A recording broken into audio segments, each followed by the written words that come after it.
तो hello sir, कैसे हैं आप? बढ़िया, काफ़ी बढ़िया। ओके सर, आपका इंटरव्यू कैसा हो गया? यार मतलब ये नहीं बोलूँगा कि एक्सपेक्टेशन से अच्छा था, बट हाँ it was okay okay. Okay, तो इसके लिए आपको बहुत बहुत बधाई। Thank you. एंड सर, हम बात करें आपका नाम, एजुकेशनल बैकग्राउंड क्या है? मेरा नाम राहुल है। मैंने ग्रेजुएशन जूलॉजी बॉटनी केमिस्ट्री से बीएससी पास कोर्स किया था। उसके बाद में मैंने मास्टर्स एमए से किया history and my optional is sociology. So काफ़ी डाइवर्स रहा है। सर, ये आपका कौन सा अटेम्प्ट है एंड इंटरव्यू कौन सा है? This is my 6th overall attempt and it was my 4th mains and first interview. Okay, तो सर आपका जो जर्नी काफ़ी लंबी रही है। सबसे पहले सर यही आपको बहुत बहुत कॉन्ग्रेचुलेशंस के लिए कि आप अब की बार आपका लिस्ट में नाम आ जाए। एंड सर हम बात करें, क्योंकि 6 अटेम्प्ट तक जाना इस लेंथी जर्नी में क्या ऐसा मोटिवेशन था आपके लिए जो आप यहाँ तक इतना लंबी जर्नी तय करके यहाँ तक पहुँचे? सो मेरा क्या है ना, बैकग्राउंड इतना सही नहीं रहा है। अब मैं आपको एग्जांपल देके बताता हूँ। जी। 12th फेल हो गया, ओके। ग्रेजुएशन में फर्स्ट ईयर में फेल हो गया, तो मेरे पास लूज़ करने के लिए कुछ नहीं था। ओह, बट यूपीएससी एक मीडियम था जो अगर मैं क्लियर कर लेता हूँ तो मेरे पास गेन करने के लिए काफ़ी कुछ है। तो इतिहास दोहराने वो दोबारा लिखने का आइडिया था, बस वही मैं परस्यू कर कि रहा खोने के लिए कुछ भी नहीं, पाने के लिए पूरा जहाँ पड़ा है वो वाली हूँ। बात है। जहाँ पड़ा है बिल्कुल। हाँ। अच्छा, और तो सर हम यही उम्मीद करेंगे आपका अब की बार हो जाए बस। एंड सर हम बात करें अगर इंटरव्यू की, तो आपका इंटरव्यू में सवाल कहाँ से स्टार्ट हुए थे? क्या डेप बेस्ड था या ऑप्शनल बेस्ड, या हम बात करें करंट अफेयर बेस्ड, तो कहाँ से स्टार्टिंग हुई? कैसा आप जब एंट्री किया तो कैसा फील कर रहे थे? क्या कुछ? सो बेसिकली देखो, एक इस जगह आना, इंटरव्यू देना मेरे लिए अपने आप में बहुत बड़ी बात है। तो ओवरवेल्म तो फील कर ही रहा था। इंटरव्यू रूम में घुसे, प्रिपेयर्ड था क्योंकि मॉक्स में वो प्रिपेयर होता है। अब जहाँ से मेरा इंटरव्यू स्टार्ट हुआ, मैं देखो मॉक का वो जो पैनल का नाम रिवील नहीं कर रहा, लेकिन हाँ उनका पता था कि वो इससे स्टार्ट करते हैं। एक्सपेक्टेड लाइन्स पे हुआ, not with respect to DAF. लेकिन डेफ में जब क्वेश्चंस बाद में बाकी मेंबर्स ने पूछे तो काफ़ी वो बोलूँगा एंसिलरी टॉपिक से पूछे, मेजर टॉपिक से नहीं पूछे उन्होंने।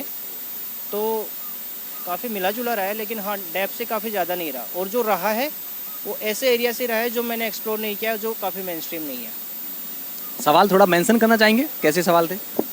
देखो, एक तो एनालिटिकल क्वेश्चंस होते हैं। फॉर एग्जांपल मैं जयपुर से हूँ, तो उन्होंने पूछा कि तुम जोधपुर के लिए जैसलमेर के लिए डेवलपमेंट प्लान क्या क्या लाओगे। दूसरा एनालिटिकल था कि तुम्हें जयपुर के लिए लैंड यूज पॉलिसी बनानी है, वो कैसी होगी, वो अपनी वहाँ पे स्किल चेक कर रहे हैं। दूसरा वो डोमेन नॉलेज चेक कर रहे थे, जैसे मैं हिस्ट्री से हूँ या मेरा ऑप्शनल सोशियोलॉजी है, तो they're asking me about post industrial society. तो सब तरीके के क्वेश्चंस थे, हालांकि वो काफ़ी ऐसे थे जिनको लेके मैं प्रिपेयर नहीं था। जैसे पोस्ट इंडस्ट्रियल, अब मेरे को अभी भी नहीं पता ये हिस्ट्री से था या सोशियो से था, तो आई डोंट नो उधर वो कैसा जाएगा, बट ठीक है जो भी है अपन रेडी है। तो सर ये जो 6 अटेम्प्ट की जर्नी है, क्या कुछ चेंजेस किए थे, क्या कुछ गलतियां थी प्रीवियस अटेम्प्ट में, ताकि आप जिस वजह से आपको लगता है कि नहीं यार, अगर मैं ऐसा कर लेता तो शायद मैं यूपीएससी प्रीलिम्स कर लिया होता कुछ अपने प्रीवियस अटेम्प्ट्स में ही। तो क्या कुछ गलतियां नहीं थी और क्या कुछ मेजर चेंजेस किए आपने? तो देखो यार, जब शुरुआत तो करी थी तो काफ़ी कॉन्फिडेंस और काफ़ी मेहनत के साथ करी थी। और मैं ये बोलूँगा कि शुरू के 2 साल तो कोई गलती नहीं थी, जस्ट की एक्सपीरियंस की कमी थी। बाद में ऐसा होता है ना कि 2 साल आप कंटिन्यूसली कर रहे हो डेली, तो एक फटीग आने लगता है, प्रिपरेशन फटीग। और उसमें अगर आप डाउन हो गए, अपने एफर्ट्स कम कर दिए, तो वो आपको थोड़ा फ़र्क पड़ता है। हुआ क्या, पहले मेरे 2 अटेम्प्ट में प्रीलिम्स नहीं हुआ। फाइनली इतना प्रिपेयर कर लिया कि अब प्रीलिम्स हो जाता है भागते ही, लेकिन उसमें अपन ने मेंस में प्रिपरेशन में कमी रख दी, ऑप्शनल ठीक से नहीं किया, आंसर राइटिंग नहीं करी। तो वो चीज़ें रहती है। इसलिए मैं बोलूँगा, अगर आपको प्रिपरेशन करनी है, make it holistic from the start. ये मत करो कि पहले प्रीलिम्स कर लेते हैं फिर मेंस कर लेंगे फिर इंटरव्यू। सेम चीज़ है, आप उसको अलग अलग डायमेंशन से फॉलो करें, बस वो रहा है। तो मतलब कहने का ये है कि सारी चीज़ों को साथ लेकर के चलना चाहिए, मतलब मेंस को भी, प्रीलिम्स को भी, सारी चीज़ों को, है ना? देखो, मैं ये मानता हूँ कि किसी का ये प्लान नहीं है कि मेरे को अगले 5 साल में प्रीलिम्स या यूपीएससी क्लियर करना है। सबको फर्स्ट अटेम्प्ट में करना होता है, या मतलब कोई सेकंड में भी करना चाहेगा तो उसका ये प्लान ही रहेगा कि मैं फर्स्ट में नहीं करूँगा। तो जब यार आप प्रिपरेशन कर रहे हो तो फिर होलिस्टिक करो ना। क्या स्ट्रेटजी रही थी आपकी प्रीलिम्स में? प्रीलिम्स में ये था कि देखो, पहले तो आपको डोमेन नॉलेज तो बेसिक होना ही चाहिए, स्टैटिक आपकी टिप्स पे होना चाहिए। कुछ बहुत बेसिक बुक्स होती है लाइक लक्ष्मीकांत, अब वहाँ से मान लो 10 क्वेश्चन है, आपकी 5 क्वेश्चन गलत हो रहे तो मतलब आपकी स्टडी की उस कमांड नहीं है। तो पहले तो इन सोर्सेज को थोरोली प्रिपेयर करो। दूसरी चीज़ होती है करंट अफेयर्स, एक पार्ट है अराउंड 20% उससे आते हैं, वो अच्छे से करो। तीसरी चीज़ होती है PYQ एनालिसिस। प्रीलिम्स में इसका बहुत ही मेजर रोल है। होता क्या है ना, अपन टेस्ट सीरीज सोल्व कर रहे हैं, अब वहाँ पे वो आपको ऐसे क्वेश्चंस पूछेंगे जो आपको लगे सही लेकिन गलत हो जाएगा, एक्सेप्शंस निकाल के लाते हैं। लेकिन PYQ एनालिसिस से आप ट्रेंड्स पहचान लेते हैं। तो किसी किसी क्वेश्चन में आपके पास बिल्कुल नॉलेज नहीं होगी, तो ये आपको लगेगा कि यार पहले एक सिमिलर क्वेश्चन था जिसमें ऐसा ऑप्शन सही था, तो अभी भी शायद वो होगा। और वो जितना आप प्रीवियस ईयर क्वेश्चंस करेंगे, एटलीस्ट लास्ट 10 साल के करो 2-3 बार, तो वो पैटर्न्स आपको समझ में आने लगते हैं। वो बहुत ही इंपॉर्टेंट एक्सरसाइज है। और टाइम मैनेजमेंट भी काफ़ी इंपॉर्टेंट है। आजकल GS में भी बहुत लेंथी पेपर आने लगा है, तो ये सारी चीज़ों का ध्यान रखें। क्या लगता है एक जो कोचिंग का जो हाइप बना हुआ है कि नहीं यार ये कोचिंग बेस्ट है, ये कोचिंग इसमें ये फैकल्टी है, ये वो जो एक बना हुआ है ना, तो सर क्या कहेंगे, कोचिंग इतनी ज़्यादा ज़रूरी है या फिर कोचिंग का कोई रोल नहीं हो सकता है, सेल्फ स्टडी से अच्छे से किया जा सकता है? क्योंकि आज के टाइम में बहुत सारे रिसोर्सेज हैं, ऑनलाइन बहुत सारी चीज़ें हैं। यार जब मैंने प्रिपरेशन शुरू करी थी 2017 में, तब कोचिंग का रोल हुआ करता था और ऑनलाइन रिसोर्सेज बहुत कम थे।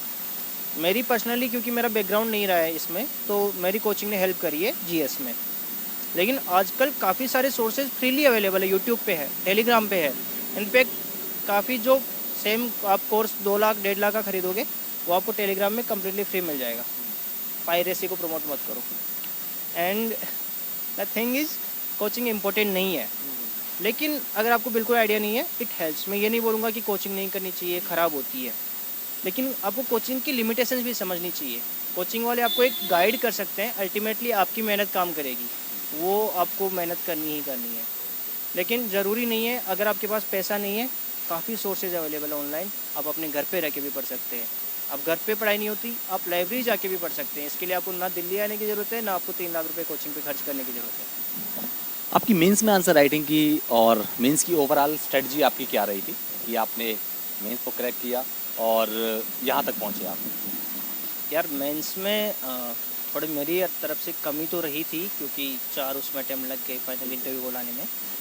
तो मैं ये बोल सकता हूँ कि क्या गलती नहीं करनी चाहिए। बिल्कुल, वही।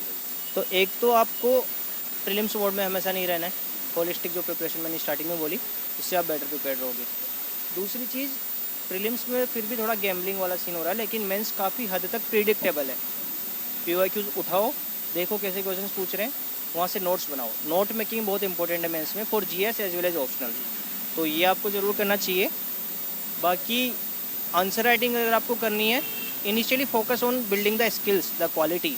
आप अंडरलाइन कर रहे हो, आप एग्जांपल्स दे रहे हो, केस स्टडी कोड कर रहे हो, डेटा लिख रहे हो, ये सब चीज़ें आप 7 मिनट में लिखोगे तो नहीं आएगी। आप टाइम लो, एक बार आपने वो एप्टीट्यूड डेवलप कर लिया, फिर आप स्पीड बिल्ड कर सकते हो। क्या लगता है ऐसे की स्ट्रेटजी अलग होनी चाहिए या जो हमारे GS सब्जेक्ट्स हैं वैसी ही स्ट्रेटजी के साथ में ऐसे भी बढ़िया स्कोर कर सकते हैं ऐसे में?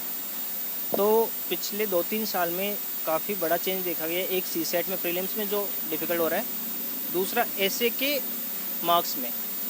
तो मेरा खुद का स्कोर क्या हुआ, 118 से 85 पे आ गया, तो there was quite a decline. और ऐसे में होता क्या है ना, कंटेंट बड़ा इशू नहीं है। हालांकि आप अगर कोट्स, श्लोक, ये कुछ चीज़ें याद करते हो, वो आपकी हेल्प करती है, बट कंटेंट से ज़्यादा आपको फ्लो मैटर करता है। तो नॉलेज आपके पास ऑलरेडी बहुत आ जाएगा ऑप्शनल से, GS से, अलग से ऐसे प्रिपेयर करने की ज़रूरत नहीं है। लेकिन वो फ्लो के लिए आप थोड़े आइडियाज़ ले सकते हो टॉपर्स कॉपी से, पुराने जिन्होंने काफ़ी हाई स्कोर किया उन सब से, तो वो चीज़ आपकी हेल्प करेगी इसमें। कौन था ऐसा जो जिसने आपको इंस्पायर किया इस 6 अटेम्प्ट तक की जर्नी में? क्योंकि बहुत, वो मैं समझ सकता हूँ, बहुत ज़्यादा डिमोटिवेशन आपने फील किया होगा कई बार, जब कई बार प्रीलिम्स नहीं निकला, कई बार मेंस नहीं निकला होगा, है ना, बहुत ज़्यादा डाउन फील किया होगा, लेकिन नहीं, करना है तो करना है। क्या था ऐसा? यार देखो, इसके लिए मैंने एक इंटरव्यू के लिए आंसर प्रिपेयर किया था कि मेरे को अगर पूछे कौन मोटिवेट था, लेकिन वो रियल नहीं है। तो अभी मैं किसी का नाम लूँगा तो वो फेक होगा। मैंने स्टार्ट अपने आप के लिए किया था, क्योंकि मैंने बताया मेरा बैकग्राउंड ऐसा रहा है, फेलियर्स काफ़ी, और गेन करने के लिए काफ़ी था। तो वो मैं ही था जिसने खुद को मोटिवेट किया। तो ये मतलब जिनको लगता है कि नहीं यार कर पाएंगे ना कर पाएंगे, सर से जो सर ने बताया है मोटिवेशन के लिए, वो चीज़ें थोड़ा सा आपको इस जर्नी में मोटिवेट करेंगी। 2024 का जो प्रीलिम्स होने वाला है, क्या कहेंगे, क्या नहीं करना चाहिए, कैस जो मतलब इस तरह के स्टेप्स ना उठाएं कैंडिडेट जिनसे उनका प्रीलिम्स रुक जाए, क्या कहना चाहेंगे? यार देखो, कुछ तो मैं जो चीज़ें खुद ऑब्जर्व कर रहा हूँ उसके बेसिस पे बोलूँगा। मार्केट में काफ़ी इनसाइडर्स आ रहे हैं जो बोलते हैं कि ऐसा पैटर्न आएगा, ऐसा आएगा। बिल्कुल बिलीव मत करो, क्योंकि उन इनसाइडर्स का प्रीलिम्स नहीं हो रहा। दूसरी चीज़, आप यार सीखो ना, PYQs उठा के देखो, आपको खुद को आइडिया लग जाएगा कहाँ से क्वेश्चंस आ रहे हैं, कैसे क्वेश्चंस आ रहे हैं, कैसे ट्रैप्स आ रहे हैं।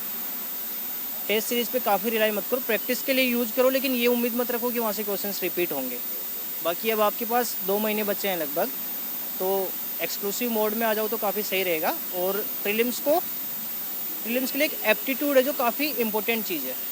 नॉलेज इतना हेल्प नहीं करेगा जितना आपका एप्टीट्यूड करेगा, तो डेवलप होगा आपका प्रैक्टिस से, पॉजिटिव माइंडसेट से। वही सारी चीज़ें हैं। सर एक और लास्ट सवाल मेरा मन में ये आ रहा है कि जो 2024 के लिए आपने बता दिया, 2025 और 26 के लिए प्रिपेयर कर रहे हैं ऑडियंस, तो उनको क्या कहना चाहेंगे आपकी इस पीरियड में? उनको स्टैटिक पर ज़्यादा फोकस करना चाहिए या फिर करंट अफेयर्स पर? उनको किस तरह से प्रिपेयर करना चाहिए, कहाँ से शुरुआत करनी चाहिए? बस ये लास्ट सवाल। देखो, थोड़ा सा मैं आपके क्वेश्चन से डाइवर्ज हो रहा हूँ डिमांड से। जी। पहले तो यार 2025-26 के लिए जो कर रहे हैं, एक बार दोबारा सोचना कि ये एक्चुअल में प्रिपेयर करना चाहते हो, आपकी ख्वाहिश है, या बस आप कोई रील देख के मोटिवेट हो गए। आपका डिसाइड हो गया, अब आपको प्रिपेयर करना है। जो मैंने स्टार्टिंग में बोली थी वीडियो के, प्रिपरेशन करना होलिस्टिक। आप पॉलिटी पढ़ रहे हो तो ज़रूरी नहीं कि आपको कॉन्स्टिट्यूशन का आर्टिकल याद करना है, वो क्यों इंपॉर्टेंट है वो भी याद करना है, क्योंकि वो आपको मेंस में, इंटरव्यू में, दोनों जगह काम आएगा। तो प्रिपरेशन होलिस्टिक रखो, और एक प्री डिटरमाइंड मत रखो कि यार मैं पॉलिटी को एज ए स्ट्रेंथ यूज़ करूँगा और हिस्ट्री नेगलेक्ट कर देता हूँ। आपके पास 1 साल है, 2 साल है, आप 25 में देना हो, 26 देना हो, सारी चीज़ें कॉम्प्रिहेंसिवली कवर करो, अच्छी बात है। और काफ़ी ना रूमर्स चलेंगे कि ऑप्शनल हटने वाला है या नए सब्जेक्ट इंट्रोड्यूस होने वाला है। देखो, ये रूमर्स मेरे को 6-7 साल हो गए प्रिपरेशन करते, तब से चलते आ रहे हैं। हट सकता है, नहीं हटे, लेकिन उससे आपकी प्रिपरेशन नेगेटिवली इम्पैक्ट मत होने दो, वो चीज़ बोलना है। Okay, thank you sir, and I wish